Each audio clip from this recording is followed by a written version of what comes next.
매운맛 하죠, 매운맛. 매운맛으로 말씀을 드리면은 지금 시장이 왜 안 오르냐는 좀 근본적인 질문을 봤었을 때는 신규 상장하는 종목들 중에 조단위 기업들이 너무 많아요. 그게 문제가 지금 되고 있는 것 같은데. IPO 말씀하시는 거죠? 네, 그러면? IPO가 너무 흔하게 너도 나도 상장을 하려고 마지막 유동성의 끝이 본 거죠. 작년에가 정말 피크였어. 작년에가 정말 피크였는데 올해는 또 생각보다 이제 문턱이 높아져서 힘들긴 하지만 그래도 대여급들은 계속 나오게 맞아요. 되고. 그래도 많아요. 그래서 지금 보시면은 올해 코스피가 전체적으로 막 80조 가까이 전체적으로 시총이 늘었는데 거의 대부분이 신규 상장한 종목들에 한해서 시가총액이 올랐고요. 전체적으로. 그러면 전체적으로 밸류는 상승을 안 했는데 주식 수만 늘어난 거예요.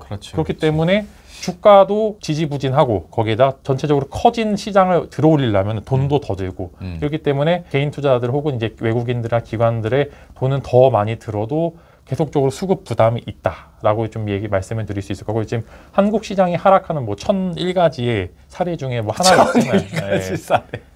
많잖아요. 이제 요즘 막 알고리즘으로 돌리더라고요. 기업이 어닝 서프라이즈를 냈는가? 기본. 어닝 서프라이즈가 악재예요? 어닝 악재입니다. 악재 있을 때 있습니다. 왜냐면은 피크아웃에 보였죠. 피크아웃이 있는 업종인가? 내면 또 하락이에요. 더 큰 하락. 이제 거기에다 추가적으로 뭐 미래 성장성이 있는가? 없으면 또 하락. 중국장이 괜찮은가? 안 좋으면 하락. 다 하락이겠네 그럼. 그래서 이런 수많은 이유 중에 뭐 근본적으로 이제 팩트만 말씀을 드리면은 개인 투자들이 현재 들어갈 수 있는 증시에 들어갈 수 있는 돈이 지금 한계입니다. 그렇죠. 미국도 그렇고 한국도 그렇고 인플레이션 얘기가 계속 나왔던 게 돈은 많은데 이 돈의 가치가 계속 떨어지는 거예요. 근데 주식시장도 마찬가지입니다. 내가 옛날에 6만 원으로 삼성전자 한 주를 살 수 있었다면은 지금은 7만 원, 7만 원에 또 한 주를 살 수밖에 없기 때문에 계속적으로 부담이 되는 겁니다. 이제 주식이 올라도 부담, 떨어져도 부담, 두 가지 부담을 모두 가지고 있기 때문에 이런 대형 IPO가 계속 지속이 된다면은 코스피 시장 혹은 코스닥 시장에 계속적으로 부담이 된다라는 말씀과 함께 지금 또 하나가 준비돼 있죠. 이제 LG 에너지 솔루션. 지금 거의 원래는 이제 100조 가까이 밸류 평가를 받겠다라고 나왔었는데 최근에 조금 많이 하락을 해서 아마 60조에서 80조 정도로 나오게 되는데 이게 또 상장을 하게 되잖아요.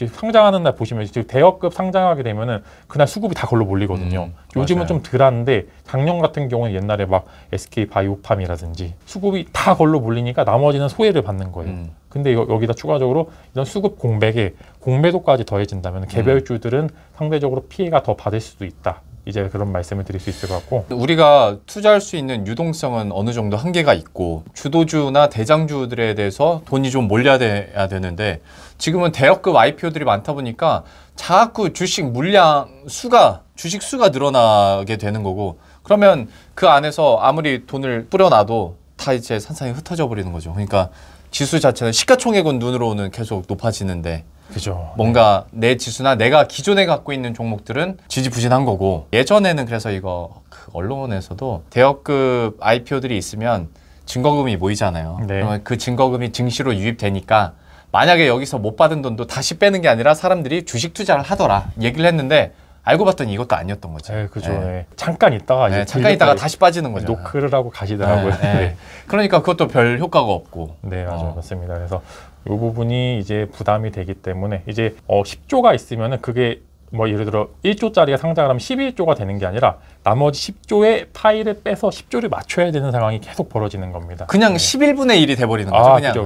그래서 이제 외국인 투자에도 예를 들어 뭐 MSCI도 그렇고 전체적으로 한국에 투자할 수 있는 비율이 정해져 있습니다. 최근에 이제 작년에 연기금이 왜 주식을 파느냐라고 계속 문제가 됐었잖아요. 그래서 한국 시장에 투자할 수 있는 비율은 정해지는데 시가총액은 늘어나다 보니까 다른 데서 뺏어서 신규 상장하는 종목 사야 되고 만약에 대여급은 특히 이제 뭐 MSCI, 뭐 코스피 200 지수 편입이 하게 되면 또 펀드 자금도 다른 데서 빼서 가야 되니까 요게 수급 부담이 계속 있다. 그래서 미국 같은 경우에는 뭐 물적 분할을 하게 되면 물적 분할한 회사를 상장하지 못하게 합니다. 그래요? 요 부분에 있어서. 근데 한국은 세다. 몰랐어요. 요게 안 그러면은 이제 법적으로 어느 정도 제재가 있고요. 아마 상장이 못하게 이제 뭐 시위도 하고 한국은 물적 분할을 해서 상장을 바로 하고 이제 이런 분위기가 이어지다 보니까 이 부분은 사실 뻥도 먹고 알도 먹고 바꿔주십시오. 법을 좀 바꿔주시면. 나 그거 몰랐어요. 미국은 물적 분할을 하는 회사는 상장을 못 하는구나. 그래서 이 부분에 있어서 좀 바꿔야 됩니다. 자꾸 이제 파일만 뺏어가고 결국 돈 버는 쪽 보면 증권사거든요. 그 IPO 그 수수료로.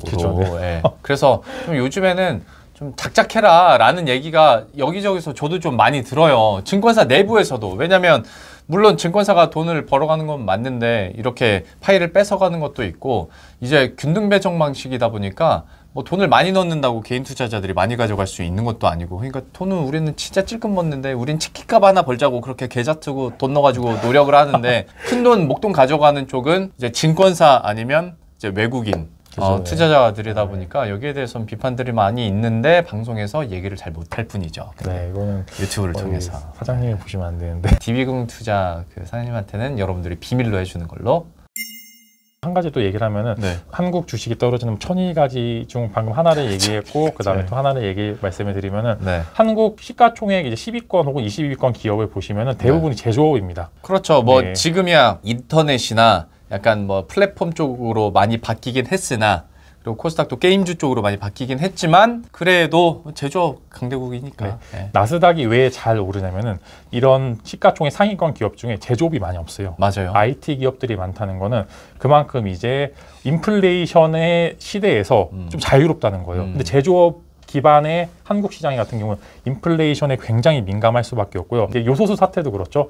최근에 계속 원자재 가격 관련해서 문제가 나오고 있습니다. 이전에 일단 코로나19로 인해서 한번 공급망이 무너졌어요. 맞아요. 셧다운도 그렇고 무너져 있는데 델타 변이가 마지막 막타를 쳤습니다. 정말 이제 필요한 시점에서 한 번 더 묶이게 됨으로써 병목 현상이 더 강하게 일어났고요. 이 부분에 있어서 한국 시장은 제조업 기반이다 보니까 예를 들어 원자재 수입이 원활하지 않거나 원자재 가격이 급등하게 된다면은 굉장히 리스크가 되고 이것을 보여주는 게 포스코입니다. 네. 포스코 같은 경우에는 영업이익이 정말 말도 안 되게 좋게 나왔는데도 주가가 안 오르는 이유가 이런 인플레이션 시대에서 단순히 이제 이런 기업들은 조금 재평가받기 힘들다라는 이제 그런 이유도 있고 전체적으로 공급망이 어렵다 보니까 한국은 특히 원자재들이 거의 안 나왔습니다. 네.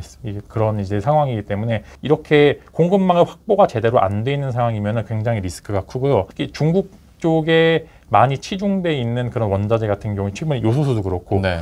주권 줘야 되는데 계약한 것까지 안 주면 이런 리스크는 말도 안 되거든요. 이전에 한번 이 사태 때문에 한번 무너진 적이 있습니다. 일본이랑 이제 무역 전쟁을 했었을 때. 반도체 네, 관련해서. 이제 이 부분에 있어서 한번 이 비슷한 상황이 한번 더 나올 수 있을 겁니다. 원자재 관련한 이슈로.